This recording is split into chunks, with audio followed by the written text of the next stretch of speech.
Hello and welcome back to the another episode of Daily News Quiz Analysis for IAS Prelims 2025.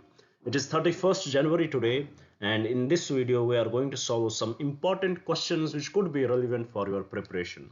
Before we'll start our discussion, I would like to give you the brief introduction about this initiative so that if you are new to our channel, you will get more connected with us.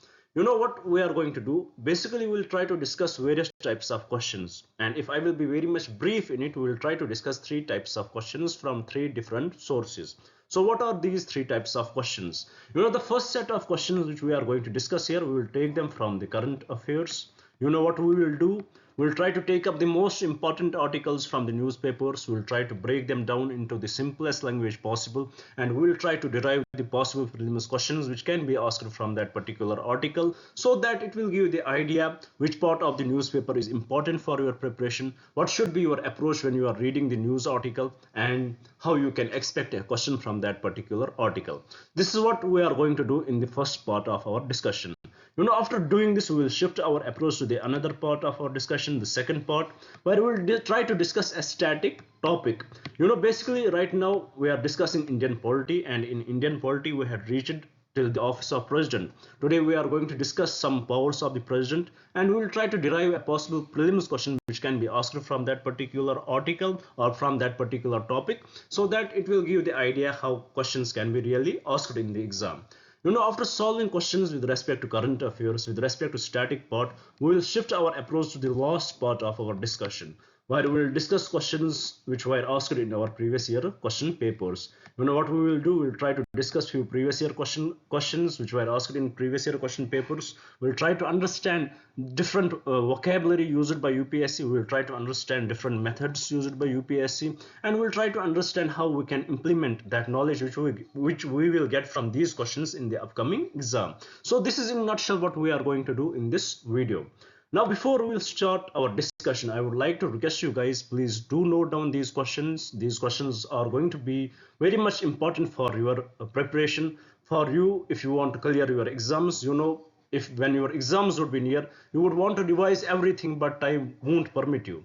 I'm talking about the month of May. At that time, you are only left with few days, and you would want to revise everything, but time does not permit you. So what you can do, you can just revise these questions. These questions would definitely connect you with the current affairs, with static part, with previous year question analysis, and it is definitely going to boost your confidence. And also, I would like to add here that as our sources are saying what the UPSC is going to use for framing your papers, so there are high chances that many questions can coincide, as we are doing this from last 6 months now. If not the question statements can coincide, if not the statements either, trust me, these would be the concepts which they are going to ask you. So be on the safer side, note down these questions, develop your own question bank. Now with this, I would like to request you guys, please do subscribe the channel. When you subscribe, it helps the channel grow. Please do share it with your friends so that they may also get connected with us, and please do write in the comments what do you feel about this initiative. Now without any delay, let's have a look at the first question which we had brought on our screen. As here you can see, the question is with respect to reservation. You may ask me a question here, sir. There was none article which talked about reservation in general, but why we had brought this question here? The answer to this question is, in today's newspaper actually there was an article with respect to reservation. Basically the article was about the Supreme Court's verdict which the Supreme Court gave with respect to residence with respect to reservation based on residence. So what is the story here? Let's try to understand this story, then we will come to the question. Basically what used to happen in medical colleges, that first of all I would like to tell you, here is the concept of seventh schedule. Seventh schedule, where we have different entities under the union, then we have state list, then we have concurrent list. Now here comes the health, which comes under the state list. So everything associated with health, it is the duty of the states to frame laws with respect to that. It is the states which frame laws with respect to health. And here comes the story of medical institutes. Medical institutes, if we will take it into two ways, either education, then it would come under the concurrent list where states can frame the laws, or it can, or center can also frame the laws. And also education so in nutshell what it is about, it is medical education institutes. So what used to happen before this verdict? Now let's come to the topic, main topic directly. What used to happen, what colleges used to do, what states used to do, they will have the reservation on the, they would have reservation on residence basis. So they will have this criteria that there would be reservation in the colleges on the residence basis, whether it would be UG undergraduate courses or it would be PG courses. Here the Supreme Court came in and it made the reservation based residence based reservation in PG courses unconstitutional. It made it unconstitutional, and the reason given for that is, in PG we want expertise in the courses. So for the expertise, for the we want experience, we want expertise, we don't want to compromise on the expertise. So that is the reason here the Supreme Court gave this verdict that it is very much unconstitutional. So with respect to the reservation, residence based reservation in the medical institutes, for PG courses, it is unconstitutional under the Supreme Court's recent verdict. So with respect to that, what the governments are trying to do, the Tamil Nadu government with respect with other governments, they are going to file a review plea against Supreme Court's this verdict. So they are going to file a review plea against it. So this is the whole story in nutshell what had happened so far. And also according to the Supreme Court, what they said, it is directly violating, it is directly violating Article 14 of the Indian Constitution. It is violating Article 15, and it is also violating Article 19. So under these three articles, this judgment has been given by the Supreme Court that it is very much unconstitutional. Now here you can ask me a question that, sir, why they had made it unconstitutional for PG courses only, why not for the UG courses? Because the reason given by the Supreme Court here is that our country is in desperate need of more doctors. So if we will put such bans, if we will put such bans on the UG courses itself, it will definitely dilute the system, and it will definitely impact the education system with respect to medical sciences, and right now we can't afford that. But in PG courses we need the expertise, and we cannot compromise on that. That's why the Supreme Court had put had made it reservation with respect to PG courses very much unconstitutional. And also there were many states, as we know, under the Indira Sahni judgment, that Supreme Court has mandated that the reservation ceiling should not increase above 50%. There were many states which had already breached that ceiling, especially Tamil Nadu. They had reached up to 67%. So with respect to all these criteria, all these important points, the Supreme Court has put the ban, or we can say had made reservation in the PG courses unconstitutional. So this is the whole background story behind this question. Now let's try to understand this question. Let's see how the question can be asked in the exam with respect to your prelims question. Here the question says, with reference to the reservation under the Indian Constitution, consider the following statements. Here the first statement: the concept of creamy layer is applicable to reservation for scheduled castes and scheduled tribes. No, with respect to scheduled castes and scheduled tribes, no concept of creamy layer is applicable. But this concept of creamy layer, it is applicable with respect to OBCs. It is those other backward classes which had already attained the highest position. So let's remove them. Let's remove them from the reservation criteria. This is the concept of creamy layer, and it is only applicable to OBCs right now. So it is not applicable to scheduled castes and scheduled tribes. So first statement, it is incorrect with respect to this question. Second statement: the 103rd Constitutional Amendment Act introduced reservation for economically weaker sections. 100% correct, nothing wrong with this statement. It was introduced. Reservation for economically weaker sections was introduced through 103rd Constitutional Amendment Act.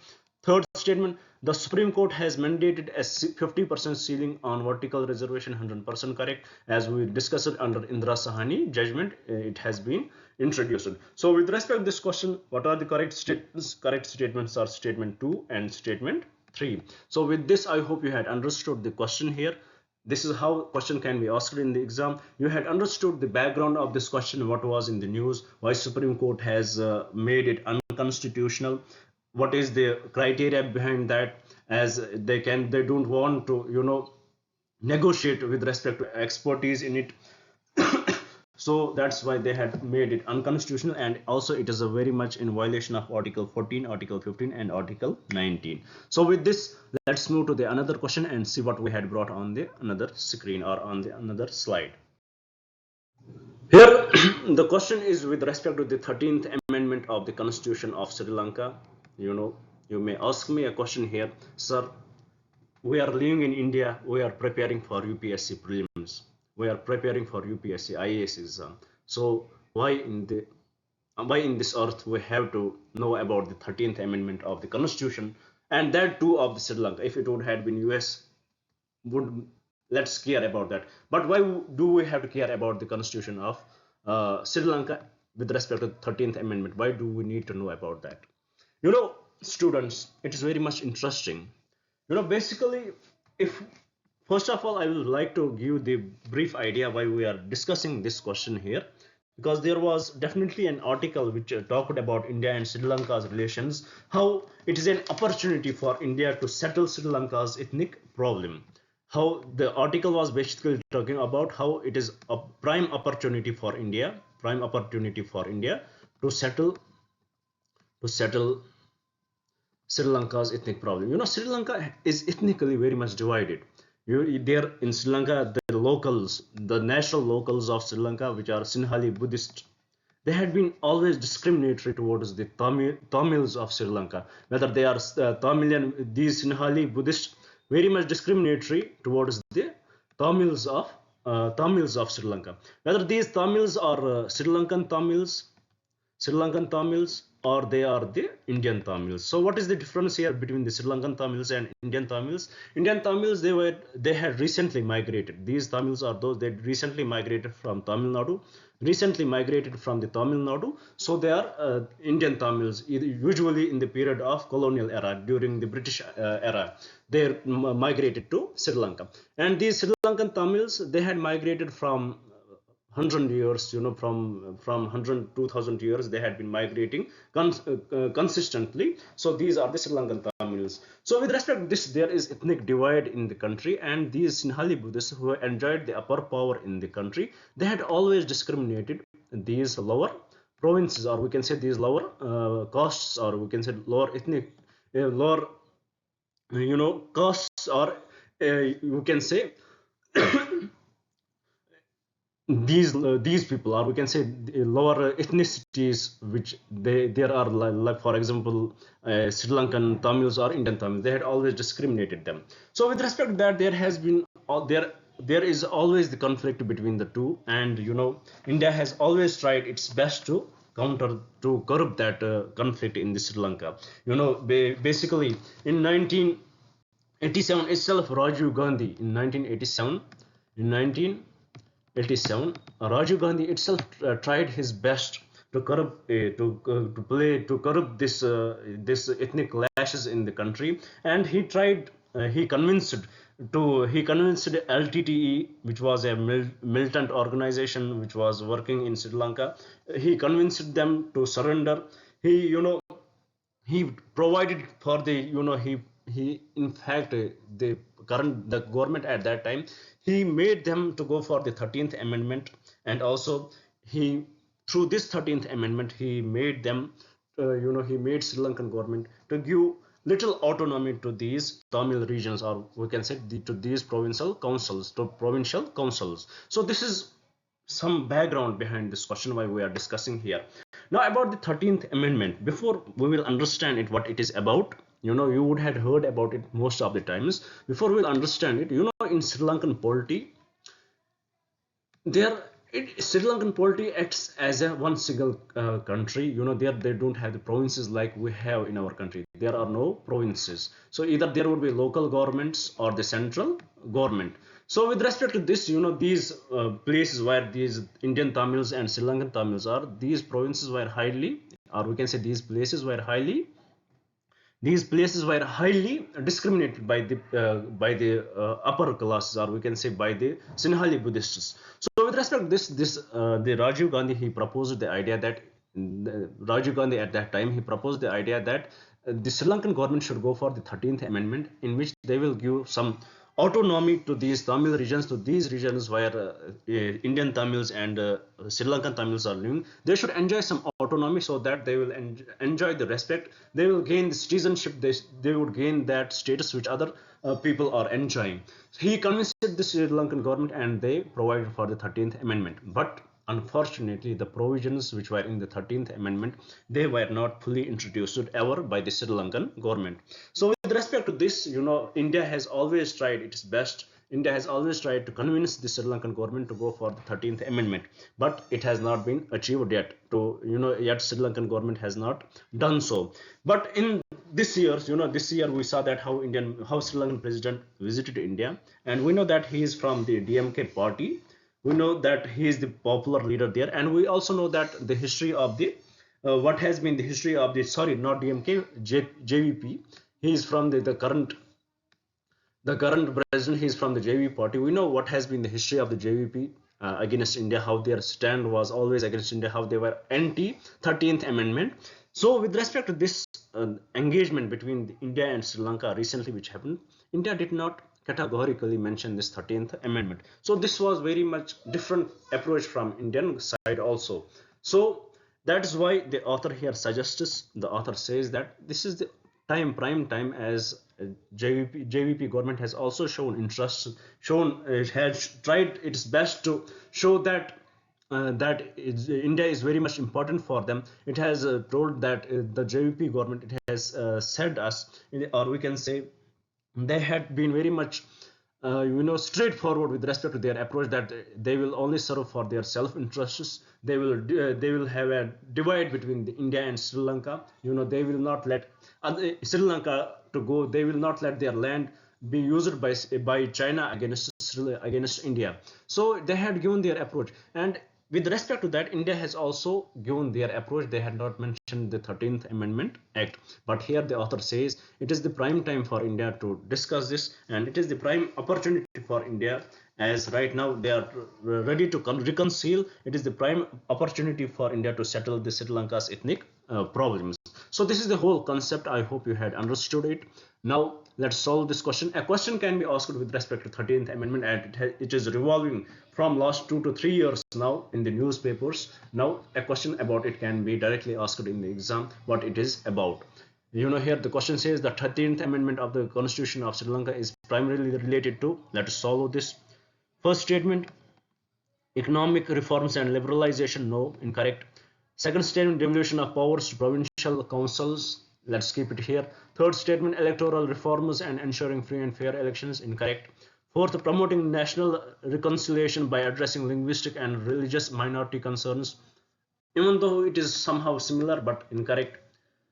For second statement, devolution of powers to provide provincial councils, 100% correct. So with respect to this question, the correct statements are statement 2. With this, I hope you had understood the 13th Amendment of the Constitution of Sri Lanka, and also why it was introduced, and also the whole discussion. With this, let's move to the another question and see what we had brought on the another slide. Here, the question is with respect to PM Economic Advisory Council of PM. Why we had brought this question, as here we can let's read the question first. Here the question says, which of the following ways were proposed by Economic Advisory Council of PM to track internal migration? With respect to the data, we unfortunately from 2011 there has been no census conducted in our country. So we don't have the accurate data to collect, which will give us the idea what has been the internal migration. But we know that the internal migration is there. Let's see what was the how much internal migration was there in 2011. According to the 2011 census, the internal migration from 2000 to 2011, it was approximately 45 crore. So according to census of 2011, the internal migration was 45 crore. But from 2011 onwards, there has been no there has been no there has been no census, so we don't have the accurate data. So here, with respect to that, the Economic Advisory Council of the PM, they had given us this idea that we can use the proxy of the census. We can use these methods by which we can understand what has been the internal migration. And what are these methods which were given by the Prime Minister's Economic Advisory Council? What are these proxy methods, or we can say a practical approach by which we can understand, even though we don't have the census, but we can still understand what had been the internal migration in our country. What is the trend right now? What is the trend right now with respect to internal migration? What are these methods? And these methods which were given by the which were proposed by the Economic Advisory Council of PM, they are: first, it is the unreserved train tickets. So why unreserved train tickets? Because usually their migration is done by the poor people. They don't have time, they don't have money to go for the reservation, so they do what they do: unreserved train tickets. So if we will collect the unreserved train tickets of from the train ministry, if we will understand that, we will collect this information, we will be able to get the idea how much how much internal migration is being happening in our country, or has happened in our country. This is the one way we can understand. Second, it says banking data. How? Through banking data, usually by banking data we understand how many saving account versus current account. What is the ratio between saving account and current accounts? Usually if there are more industries in any place, the current accounts would be more, and if there are less industries, saving accounts would be more. So this will give us the idea what has happened with respect to that. It will give us the idea what has how in the industrial zones there had been more migration. And also it will, the third method by which the author by which the Economic Advisory had suggested was telecom data. Through this we will understand how many people had been using this telecom data, these sims, in the roaming mode, or we can say visitor mode. So through this we can get this data and understand what has been the trend with respect to the internal migration. So these are a few methods which were advised by the Economic Advisory Council of Prime Minister. So with respect to this, I hope you had got the basic understanding about the topic. Now let's try to solve the question and see what we had brought here today. Here the question says, which one of the following ways were proposed by Economic Advisory Council of PM to track international reserve migration? First statement: reserved and unreserved train tickets. Unfortunately, it is incorrect. Why? Why is it incorrect? Because only unreserved train tickets were proposed by the Economic Advisory Council. So this statement is incorrect. Second statement: banking data, 100% correct, whether there's a ratio between saving accounts and the current accounts.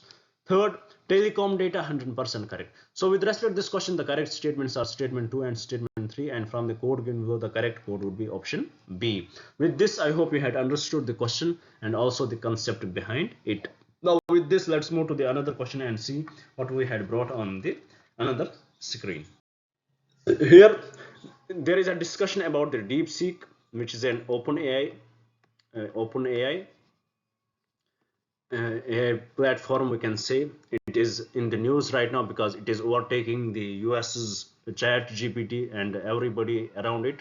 And it is very much interesting that, because usually in the open AIs like chat GPT, you need GPUs, but for that, this GPUs, they are high. The US, they enjoy the monopoly, a kind of monopoly under this. So they would send it to the countries who are allies to them, rather than other. They are not very free in trading these GPUs. But here, the country which had manufactured DeepSeek, which had brought DeepSeek, they had proved that we don't need GPUs for bringing the AI technology, for bringing such technologies. We don't need GPUs, and they had done it, they had achieved it. And right now, currently, it is challenging everybody, every company which is currently present with respect to AI technology. So with this, let's try to understand what does this question ask us. Let's get more idea about this question. Here the question says, DeepSeek, a company that has recently gained attention for its advancements in artificial intelligence, belongs to which country? Which country do you think it belongs to? Definitely it is China, to which it belongs to. So the correct option to this is it belongs to China. It is an open source. DeepSeek is an open source like ChatGPT, where we can where we can get whatever we want to get from that. So with this, and one more important thing about it is very much free. So with this, let's move to the another question and see what we had brought on the another slide. Here the question is about the exam 4 mission. Why we had brought this question? The only reason for that is because of our pilot, which is flying in the exam 4 mission to International Space Station. And what is his name? His name is Subhanshu Shukla. Subhanshu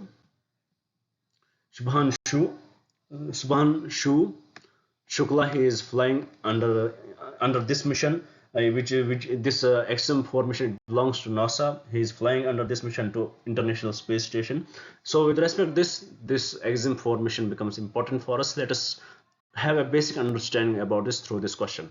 Here the question says, which of the following best describes the significance of the XM4 mission? First statement, it marked the first human landing on Mars. Unfortunately, it is incorrect, because I would want to have this, but this is totally incorrect. Second statement, it deployed a revolutionary new space telescope to observe distant galaxies. Totally incorrect. Fourth statement, it conducted deep sea exploration using advanced robotic submersibles. Incorrect. So third statement, it was a privately funded mission that transported a crew to the International Space Station. 100% correct. And it is the Elon Musk's company who had provided this financial assistance to it, or we can say who had supported this mission. So with this, let's move to the another question and see what we had brought on the another slide. Here the question is with respect to middle income trap. Why we had brought this question? Because P. Chidambaram, you would had heard about him. He was the we can say he was also the finance minister, and he had made this comment that India is, he warned India that we are heading towards middle income trap. India is heading towards middle income trap. So here we need to understand what this middle income trap is. That we will understand through this question, and we will shift to the next question after that. Here the question says, which of the best describes the middle income trap? First statement, a situation where a country experiences rapid economic growth but fails to transition from a low income to a middle income status due to factors like political instability and corruption. Totally incorrect. Nothing fine with this statement. Second statement, a middle income trap is a phenomena where a country achieves middle income status. 100% correct. A country achieves middle income status where the people, they are not that poor. They had started earning money. The situation is developing, but struggles to progress further. 100% correct. The country it struggles to progress further to high income status. It always gets trapped in this middle income trap. It struggles to progress further to high income status, and reason for that is due to declining competitiveness, rising wages, and an inability to innovate and move up the value chain. 100% correct. Because of the inability of the country because of the declining competitiveness, the rising wages, inflation is going on, and inability to innovate, that we are not able to innovate that a country is not able to innovate much, and just unable to move up the value chain. So this is exactly what the middle income trap is. A country gets trapped in a middle income where now they are not moving forward. Usually country starts from basic and moves to the higher, starts from underdevelopment and moves to the development, but the countries get trapped under middle income trap. The countries get trapped in it. They are not able to move away from it. That's exactly what it is. And P. Chidambaram, he has warned India that we are heading towards it. So with this, we had completed today's discussion with respect to current affairs topics. I hope you had understood everything what we had discussed here. Now with this, let's move to the another part of our discussion, which is static part, and currently we are discussing the office of the president. In office of the president we had discussed various topics. We discussed various topics which can be very much relevant for prelims exams. For example, we discussed about the collegium. We discussed about electoral college. We discussed about his impeachment. We discussed about his oath. We discussed about his privileges. We discussed about his independence. We discussed about qualification, term of office. We discussed various concepts which can be asked in the exam. But today, currently, as we are discussing the executive or administrative powers, in these executive and administrative powers, the president has to make some appointments. So here, through this question, we will understand what are the various appointments which are made by the president. Here, let me tell you what are those. First, the Prime Minister and on his advice, rest of the ministers in the Union Council, they are appointed by the President. The governors of states, they are appointed by the President. The judges of the Supreme Court and High Court, they are appointed by the President. The Chief Election Commissioner and the election commissioners and the regional election commissioners are appointed by him. The Comptroller and Auditor General appointed by him. The Union's Public Service Commission chairman and members are appointed by him. The chairman and members of the statutory commissions like National Human Rights Commission, Minorities Commissions are appointed by him. The chairman and members of the Finance Commission every 5 years are appointed by him. The special officer for linguistic minorities are appointed by him. The Attorney General is appointed by him. So these are various appointments which are done by him. So through this question, we will understand which of the following are the appointments made by him and which is not the appointment which is made by him. So let's try to understand the question here. Let's read the question first, then we will answer it. The question says, which of the following appointments are not made by the President of India? So here the question says which one is not made by the President of India. So let's read the statement. First statement, the Chief Justice of India and other judges of the Supreme Court and High Court, 100% they are done by the President. So first statement is 100% correct. Second statement, the Prime Minister and other members of the Council of Ministers, 100% done by President. So this, with respect to the appointments made by the President, this is also correct. But with respect to the question, it is incorrect because the question is asking us which of them is not made by the President. The third, Chairman and the members of the Union Public Service Commission, 100% done by the President.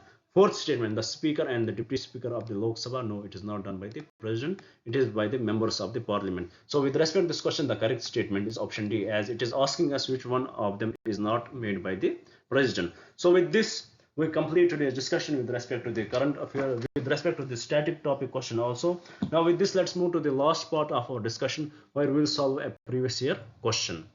Now let's move to the last question of today's discussion, as currently right now we are discussing the previous year questions from the physical geography.